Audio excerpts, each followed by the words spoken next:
皆さんどうもこんにちは、イノファンゴです。今回は私が実際にプレイして培ったこれを知っているだけで生存率や火力が上がるサロス戦闘のコツを7つに厳選してご紹介します。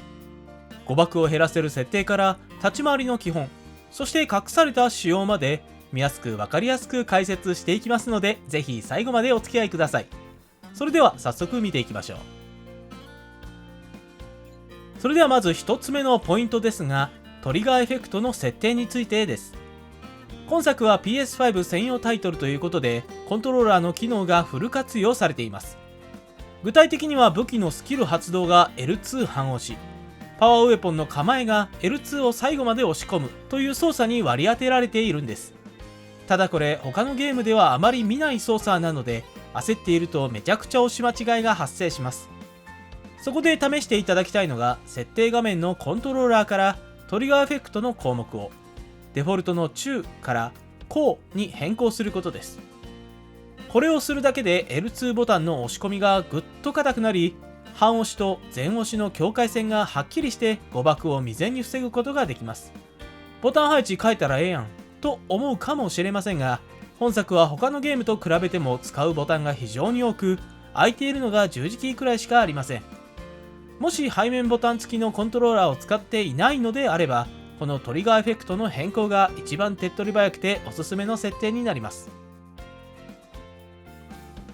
2つ目はグラップルの無敵時間についてです。戦闘エリアに入った時、なんでこんなグラップルポイント多いんやろうと疑問に思ったことはありませんか？もちろん素早く高所を取るなどの位置取りにも使えますが、最大の理由は別にあります。実は本作グラップルで移動している最中はイミュニティ状態、つまり完全な無敵状態になれるんです。プレイヤーの体が青く光っている時がイミュニティのサインで、この間はどんな激しい攻撃を受けてもダメージを一切食らいません。アーティファクトの中にもこのイミュニティを付与するものがありますが、グラップルならポイントを掴んだ瞬間から離すまで確実に無敵になれます。なので敵に完全に囲まれたり、弾幕が濃すぎてダッシュでは避けきれないと判断した場合は迷わずグラップルを使ってください。弾幕のど真ん中を突っ切って無傷で離脱できるので、やばいと思ったらガンガングラップルして仕切り直すのが生存の秘訣です。3つ目は大技の使いどころについてです。他のプレイヤーさんの配信などを見ていると、通常の銃ばかりで戦っていて、パワーウェポンやオーバードライブをずっと温存している場面をよく見かけます。確かに序盤はパワーウェポンの使用回数も少ないですし、オーバードライブもゲージが溜まるまで時間がかかるので、ボス戦まで取っておきたい気持ちはすごくわかります。しかし本作ではダッシュ惜しみは NG です。武器パークの中には攻撃を当てるだけでパワーが溜まるパワージェネレーターがあったり、アーティファクトでもパワー回復を補助できたりします。さらにシールドでの攻撃吸収も活用し始めると、パワーはすぐに溜まります。パワーウェポンが撃てるようになったら即座に打ち込むくらいのガンガン攻める意識でちょうど良いです。また L3 と R3 同時押しで発動するオーバードライブも同様です。オーバードライブで雑魚敵を倒すと耐久値を回復できるアイテムであるエーテルを高確率でドロップしてくれます。道中の苦しい場面で使ってしまっても、ボスにたどり着く頃には大抵またゲージが溜まっています。体力が厳しくなったら迷わず雑魚の群れにオーバードライブを放ち、エーテルを回収して立て直しましょう。4つ目は近接攻撃によるいなしについてです。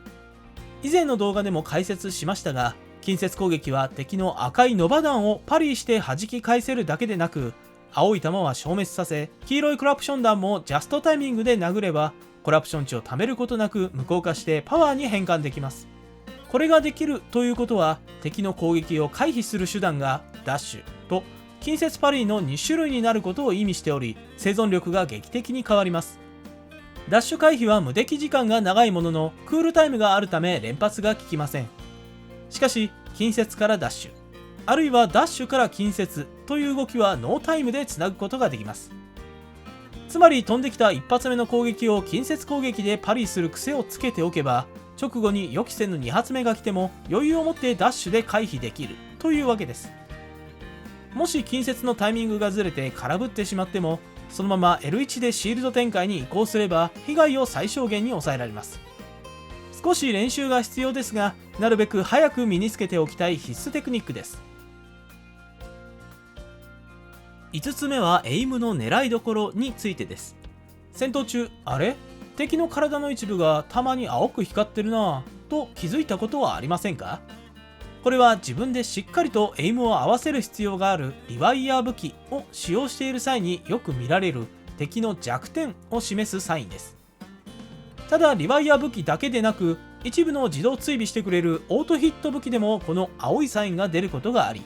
その場合はある程度自分で狙いを定める必要があります。ここで重要なのは、弱点が表示されている武器は弱点に当てることを前提として火力が設定されているということです。つまり青く光っている場所を撃ち抜かないと、その武器の本当の強さを引き出せていない状態になっています。青いサインを見つけたら積極的にそこを狙い撃つ癖をつけましょう。逆に言えば弱点ヒットによるダメージボーナスが存在しない武器を使っているときは、そもそも敵のどこも青く光りません。なので光った時だけ弱点を意識するというシンプルな考え方で大丈夫です。6つ目は画面を見るポイントについてです。戦闘中、実はプレイヤーキャラクターのすぐ近くに2種類の警告サインが出ているのはご存知でしょうか。一つは敵が突進してくる直前に出る赤い警告サイ